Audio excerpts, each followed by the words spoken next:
Well, anti-uranium activists were involved in a tense 3-hour standoff with police in the South Australian outback yesterday. The protesters were attempting to drive an Aboriginal elder to the gates of the Olympic Dam mine at Roxby Downs. Emma Rebelato reports. Dressed as zombies to symbolise their anti-uranium stance, the protesters made their voices heard. No way, BHP! No way! But with protesters barely out of their compound, it became more of a battle against the police. The group of more than 300 people were involved in a tense standoff. The protesters wanted to let their elderly leader, Kevin Buzzicott, through to the mine gates in a car, but police had excluded vehicles from the demonstration and instead offered him a ride.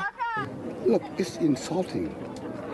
It is not natural for me to jump in a police car to be escorted down there.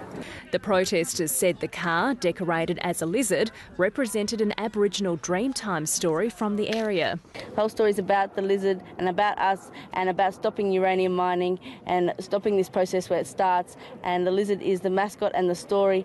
The protesters tried to negotiate with police to let the car through, saying that the police control was unreasonable. I'm prepared to be arrested, but I don't want to do that as well. I want common sense there. Supporters have come all the way from Darwin, through which BHP wants to export the uranium. We don't want this uranium stored in our harbour. We don't want it transported through our harbour. The protest was aimed at affecting the mining operation, but BHP says it's been business as usual. In terms of our production, we've reached all of our targets, so it's actually turned out to be quite a good week. The protesters have vowed not to move from the protected area unless police let them march to the gates with the car. But police say the protesters were specifically told that vehicles were banned from the march. Emma Rebelato, ABC News.